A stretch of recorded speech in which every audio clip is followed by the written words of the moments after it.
Ang kwentong ito ay hango sa totoong buhay. Karanasan ito ni Abin. Taong 1970, Pototan, Iloilo.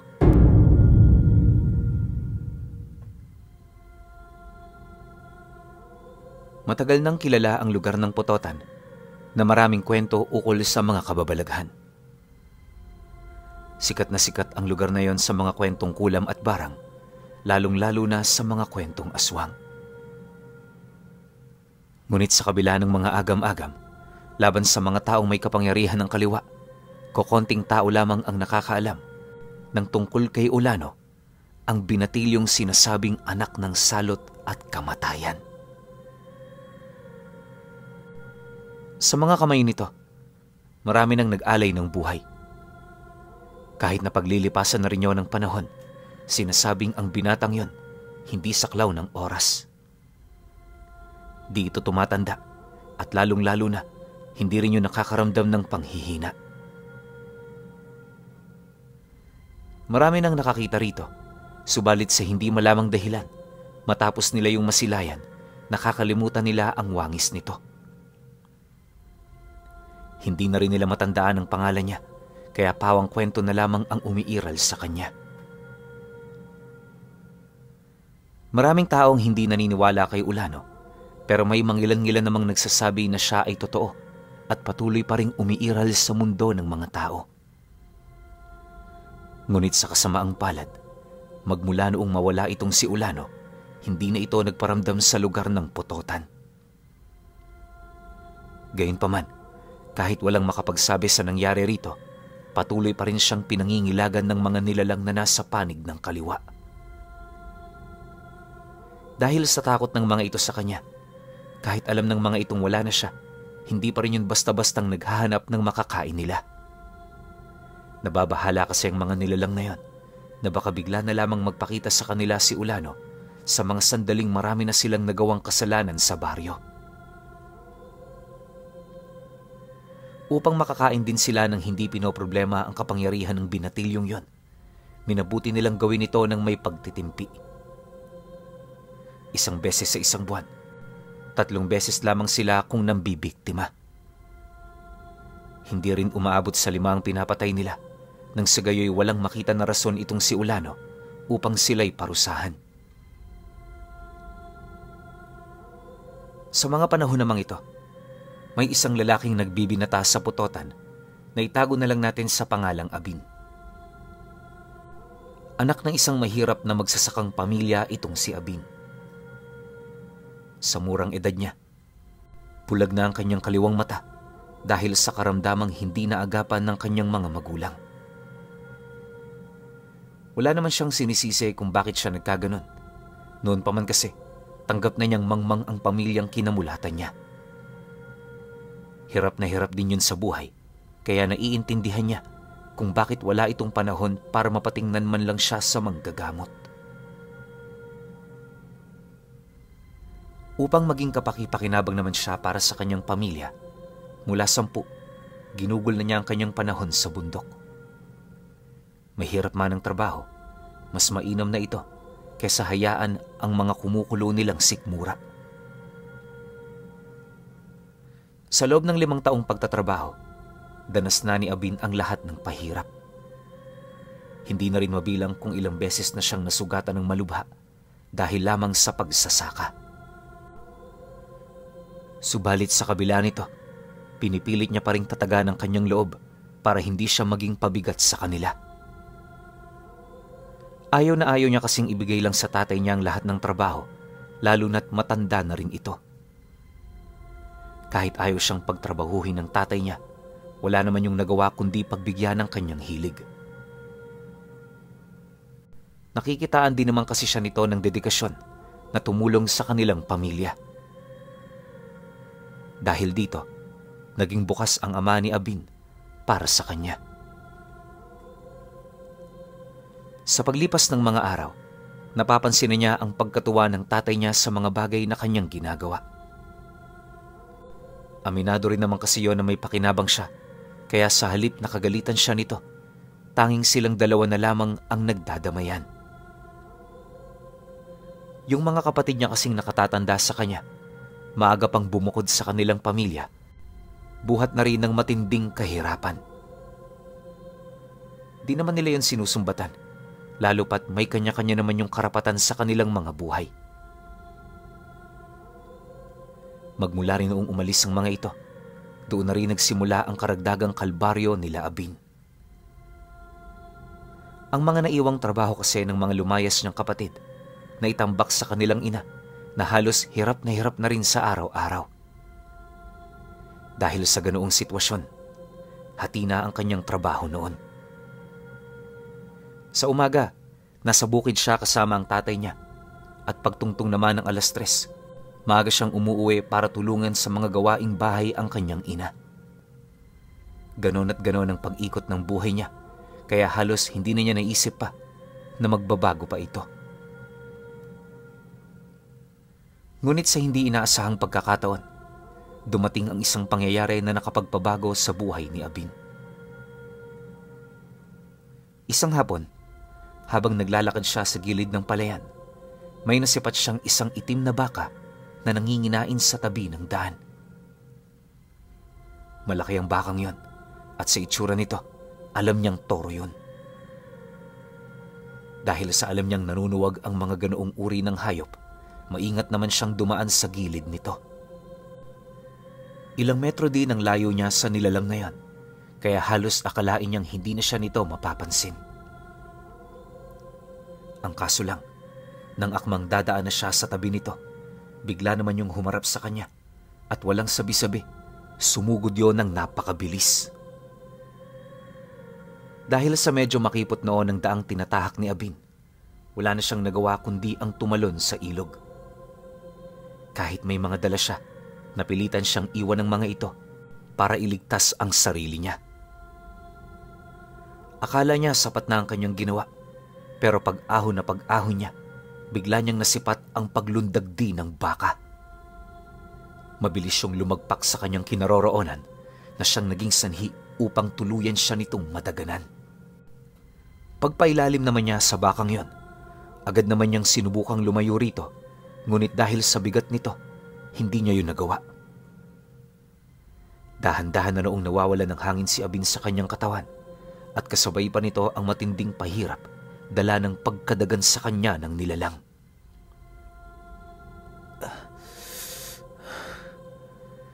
Mamamatay na ba ako? Bago siya mawala ng ulirat, bigla naman siyang nakahinga ng maluwag nang maramdaman niya ang mabilis na pag-ahon ng bakang yon.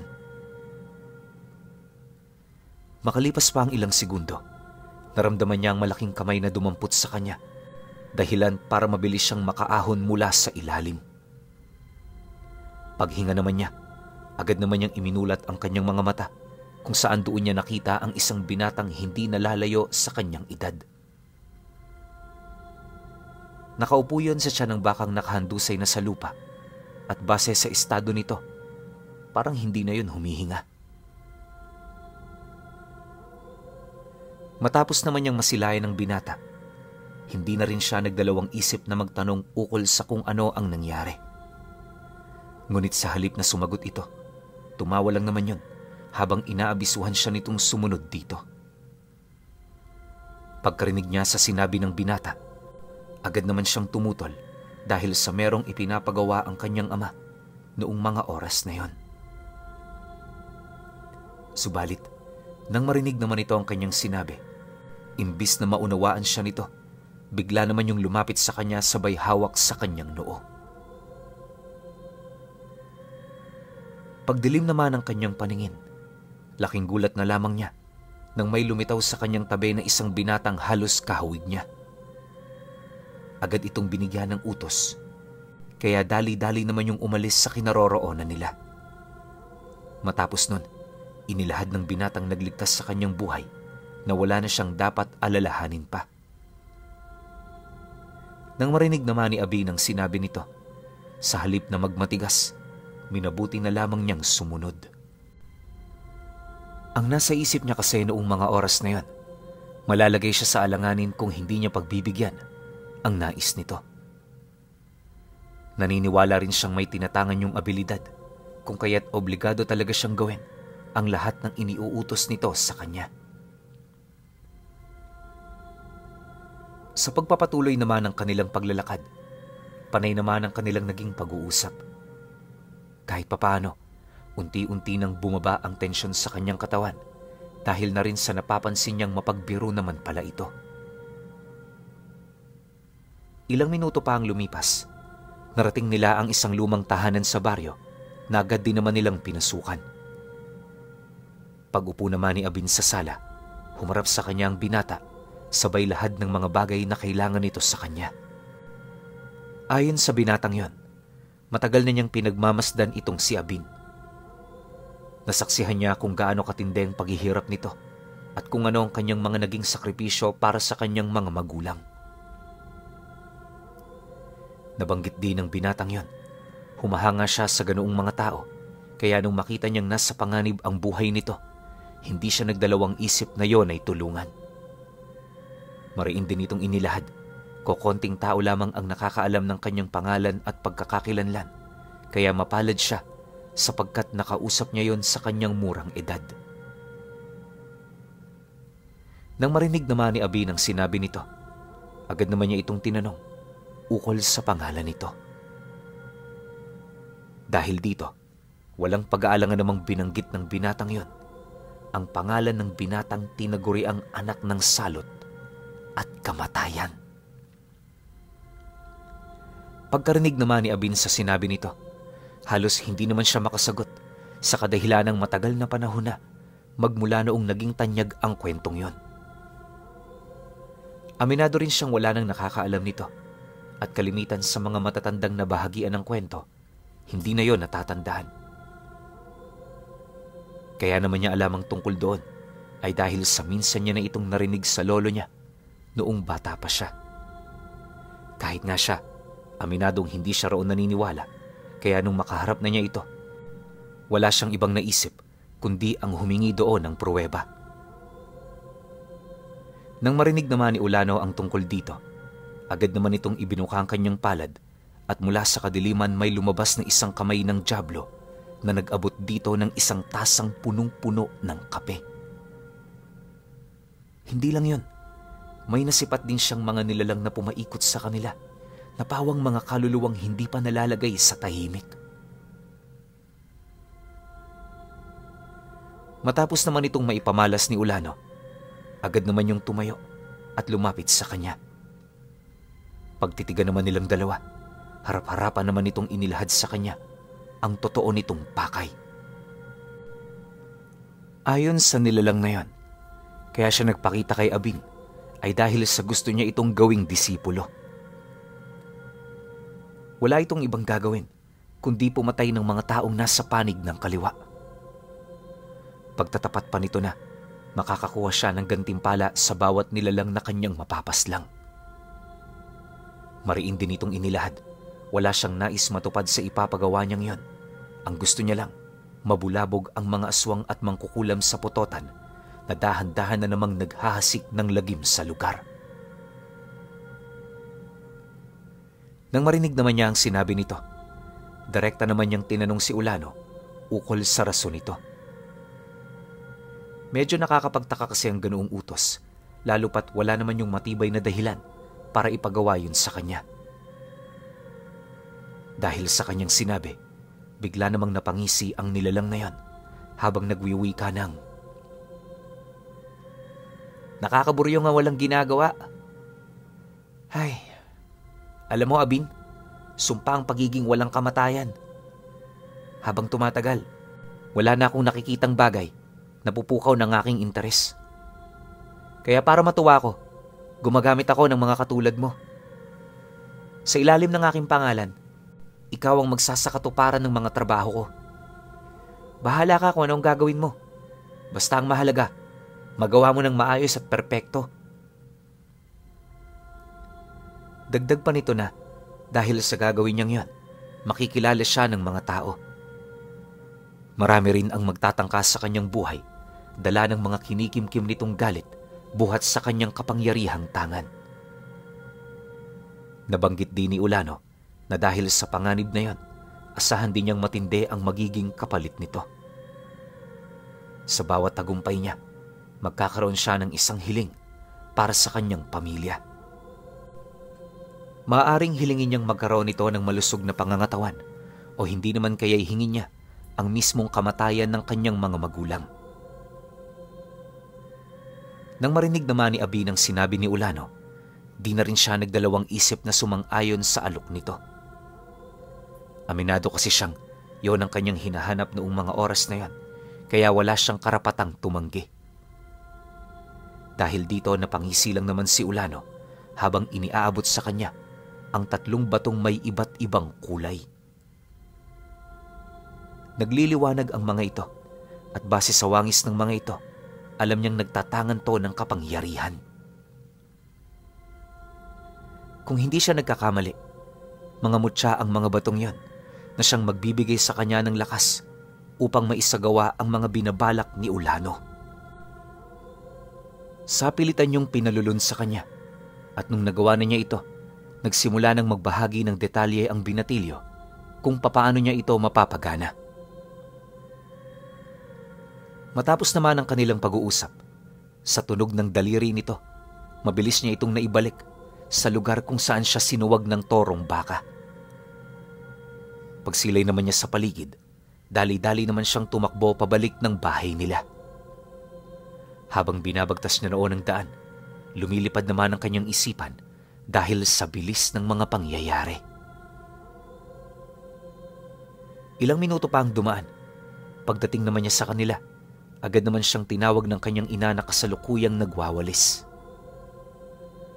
Paglapit naman niya sa kinaroroonan nito, agad naman siya nitong inabisuhan ukol sa kanyang niluluto. Wala mang ideya si Abin sa sinasabi ng kanyang ina. Pinili niyang sumunod upang hindi na yon magduda. Sa pagsapit ng gabi noong mismong araw, kasalukuyan na silang nagpapahinga ng tatay niya. Habang nakaupo sila sa labas, maigi naman nilang pinag-usapan ang tungkol sa kanilang trabaho. Aminado kasi ang tatay niya noong mga oras na yon. Na hirap sila kung papaano nila pagkakasyahin ang kanilang mga kinikita.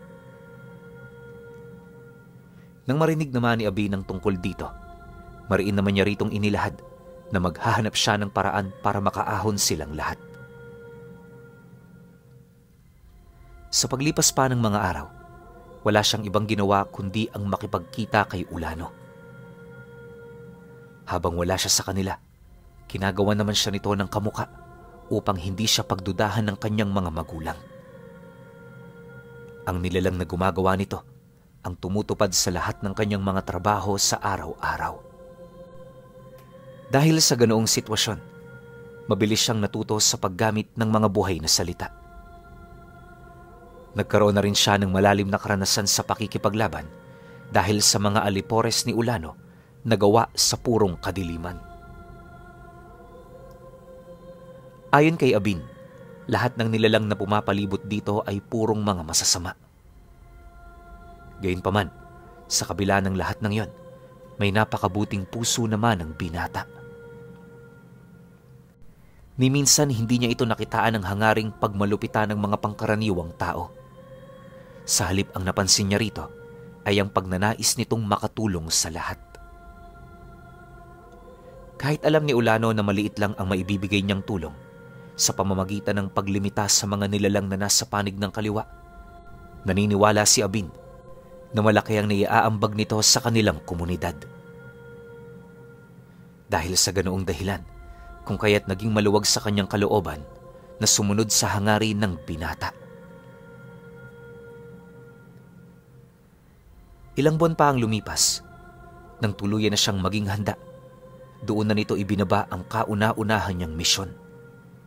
At yon ay walang iba, kundi paslangin ang pinakabantog na mangkukulam sa lugar ng pututan.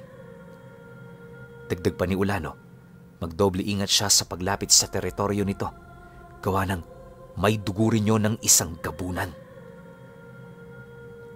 Marami rin itong mga tagasunod na aswang, kaya paniguradong mapapalaban siya bago pa man niya yun makita. Nang marinig naman ni Abi ng sinabi nito, Di naman niya maiwasang mapangiti habang sumasagot sa kanyang maestro. Ayon sa kanya, wala siyang kinakatakutan sa mga ito dahil kabisado niya ang lakas ng mga mutyang tanga niya. Naniniwala rin siyang mangingibabaw ang 3 mutyang yon sa lahat ng abilidad ng kanyang makakaharap sa lugar. Nga pala, purong kaliwa ang mga mutyang tanga niya. Lahat ng kapangyarihan ng mga ito may kaugnayan sa kadiliman at sa mga itim na elemento. Ang isa sa mga ito, nabibigyan siya ng kakayahang mamahala sa mga engkantong nasa panig ng kaliwa. Ang dalawa naman, nakatuon sa lakas at mapangwasak na abilidad. Dagdag pa ni Abi na sa pamamagitan ng mga bertud na yon, kayang-kaya niyang pulbusin at gawing alikabok ang isang nilalang. Hindi rin mahirap sa kanyang bawian yun ng buhay dahil sa lakas niyang maihahalin tulad sa lakas ng 100 kalabaw. Maliban sa bagay na yan, malabakal din ang tigas ng kanyang katawan, kaya kahit ilang saksak ang tumama sa kanya, hinding-hindi siya nito masasaktan. Matapos naman nilang mag-usap, agad namang umalis si Abin sa bahay nito. Kinagabihan, agad naman niyang isinagawa ang kanyang plano. Base kasi sa inilahad na ulat ng kanyang maestro, ilang milya lang ang layo sa kanila ng mangkukulam. Alam na rin niya ang pasikot-sikot sa lugar na yon, gawa ng isa ito sa mga pinupuntahan nila noon tuwing sila'y nakikigapas kapag panahon ng anihan ng palay. Kalahating oras pa ang lumipas, abot tanaw na niya ang lugar. Hindi naglaon. Nang mapasok na niya ito, agad namang tumambad sa kanya ang iilang mga nilalang na may masamang hininga. Unang tingin niya palang rito, alam na niyang kampunyo ng mangkukulam, kaya nung magkaharap sila, hindi niya na ito pinakitaan ng awa. Walang sabi-sabi, agad naman niyang pinalo ng 2 kamay ang ulo ng lalaking unang lumapit sa kanya, dahilan para mabasag ang bungo nito.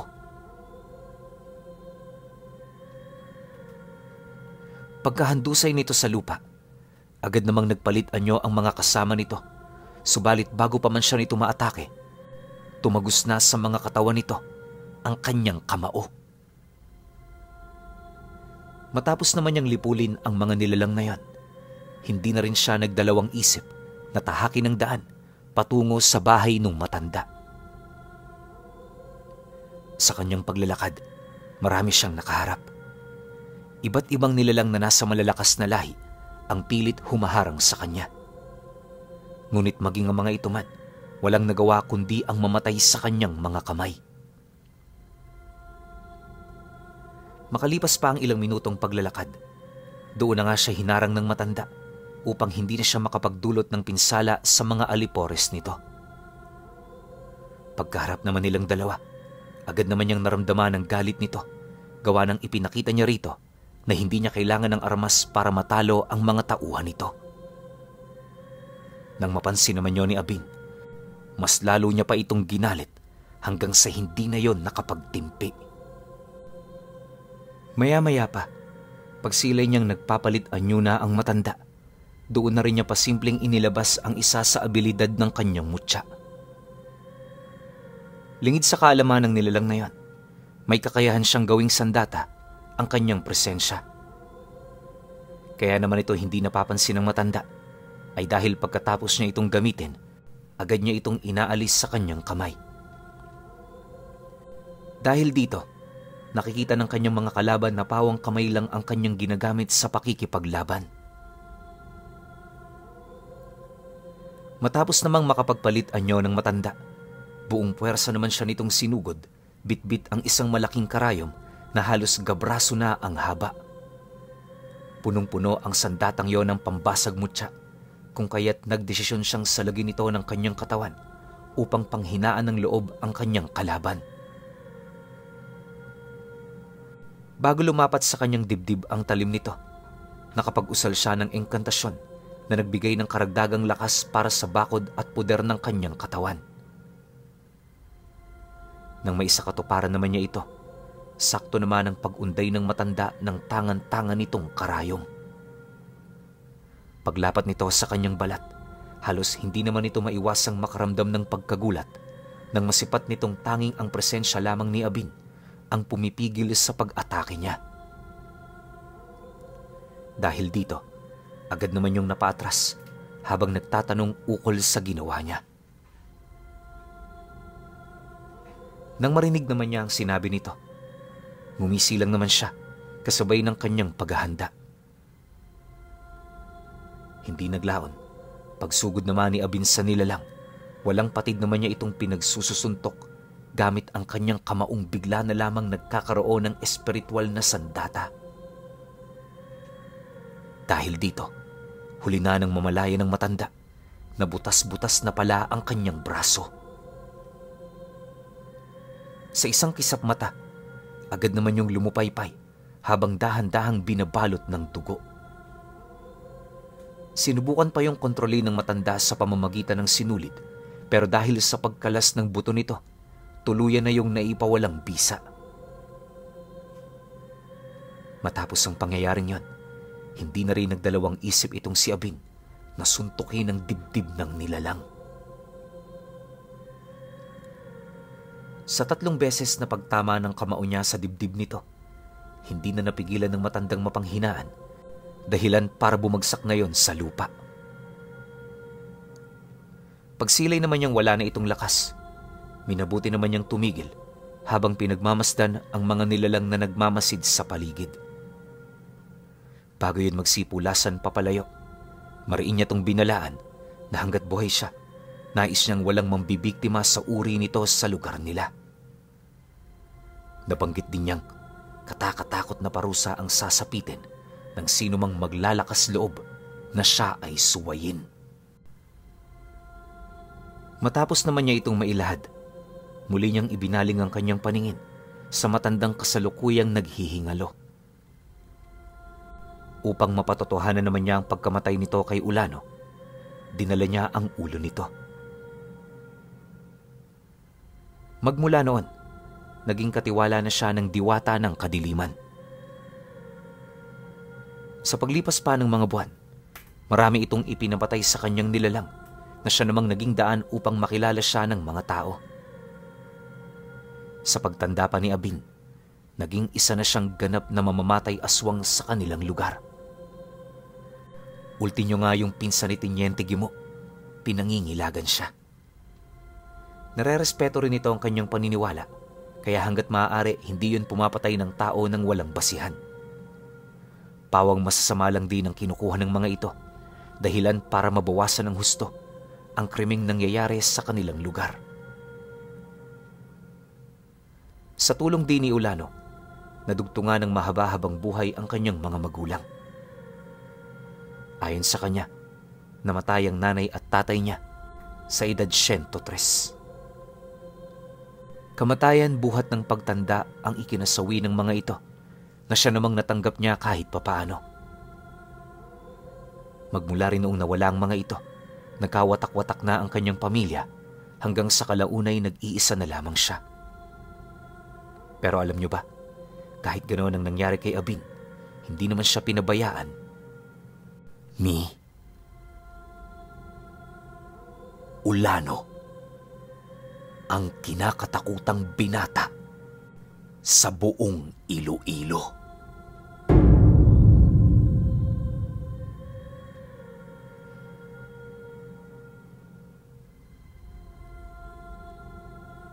Okay. Opinyon ko sa kwento. Ganda nito. Sobrang ganda nito. Nangihinayang ako kasi isa lang eh. Alam nyo, kahit 3 o 4 to, sobrang matutuwa ako rito. Kasi, isipin ninyo ang gumabay at pumili kay Abin, mismong diwata ng kadiliman. Sobrang bihirang mangyari yon. Hindi ko lang alam kung bakit itong si Ulano panig sa kanan. Diba? Obvious naman, halata rin naman, kadiliman nga eh. So, ibig sabihin, purong kaliwa to.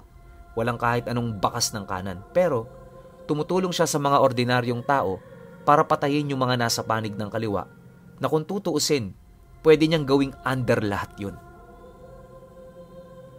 'Di ba? Kahit sino naman sa atin kahit tayong mga ordinaryong tao, pag alam natin na diwata yung isang nilalang, syempre papanig tayo dun kasi wala tayong laban dun. So yung mga aswang, ganun din yan. Kapag alam nilang diwata yun ng pinapanigan nilang anib, matik sasanib sila ron.